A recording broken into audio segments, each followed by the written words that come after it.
Okay, quick update on the truck and situation, and everyone's asking if it's done and whatever else. We took an intermission to pick up the Evo, and I've been doing the fuel system. As you guys saw, I uploaded the video where I installed the fuel system, and right now it's doing good. I uploaded that other video where I was driving it around in some totally shit weather. We got some snow, and that helped me up a tiny bit, and my buddy Dick Ham is doing that cross-country trip. He's in Allentown right now, so we're gonna do some stuff. And in the middle of that, I have some family stuff going on, and I have a tune scheduled for Sunday, so it's pretty busy. So I'm not sure if I want to try to break my truck in the middle of all that, because I need the garage space to help out Dick, everything else. So maybe next week during the week, or if I feel comfortable with it, we'll do it this weekend if I have a ton of spare time with Dick here. But everything is doing good. The regulator's working, the flex fuel sensor's working. I took the truck out in that drive, I was data logging, and a neat thing to note is, with the stock rails on the single pump, I was using, it was 58 pounds, 58 and a half pounds, whatever stock is. It was right there, about 60 PSI. Now what's cool is, with two pumps on, it was slightly overrunning the fuel system, like the regulator, and it was slightly high at idle. It was like 65, 68 at the most.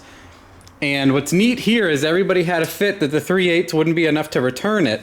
And I can prove it to you if you want, but I don't know if it's set up right now, but I can jump my pump and I can put my base pressure down to like 20 pounds. So it's certainly not overrunning. Both pumps are hot all the time. I didn't want to screw around at all. And I drove it around, and what's cool is my base pressure was almost 70 PSI. Now my base pressure was 43 with the motor off. It's about 38 in vacuum. What's interesting to see is I'm using about the same amount of fuel in the computer. With my data logs, I'm using about the same amount of fuel at...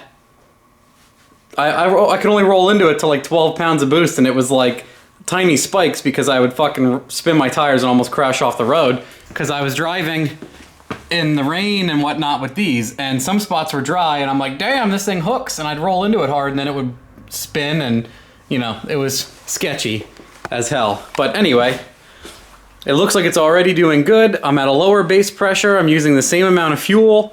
All of those are good indicators.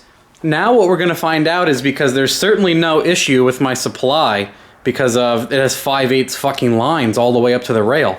You can see here, I don't know if I explained this after the video, but this is the 5/8 feed behind here.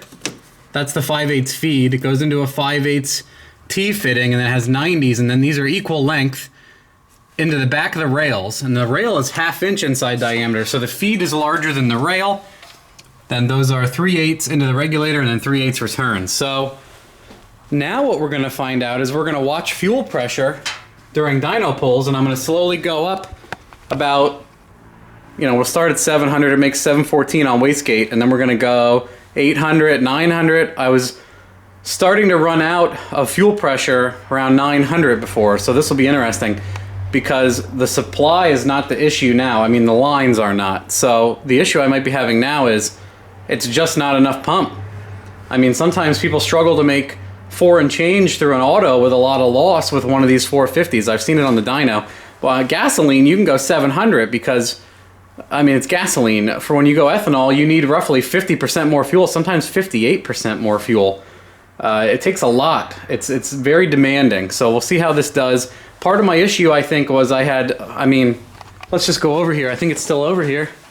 Where do I have it? Shit. Bros, sorry. This is 2 1/4 inch inlets, guys.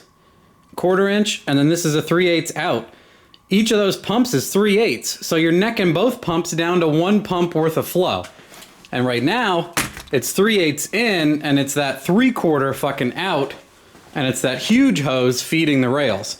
So what'll be cool is if I can keep the air fuel like a high 10, 11.0 and make 1,000 horsepower, and everyone's like, what are you gonna make? If you have fuel, you're gonna go like 1,200, right? I'm probably gonna stop at 1,004 or any more than that and do compression check and see if it runs for another 2 weeks, because one of my concerns is I can make 1,000 tire and then 2 days later it rod knocks. Just normal driving or just burnouts on the street or whatever.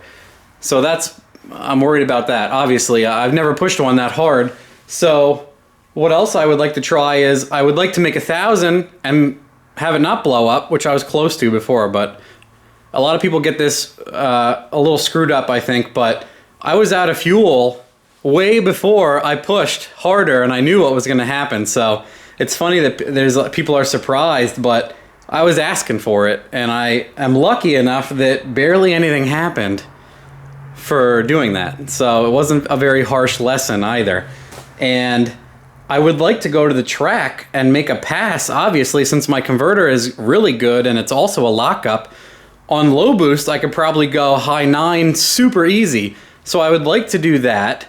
And then if they don't kick me out, I would like to turn up to like 800-900 and go 8th mile and see if the motor survives. I do not personally think this thing will survive past the 1,000 foot, closing in on 1,000 horsepower to the tire. A couple of you can weigh in on that.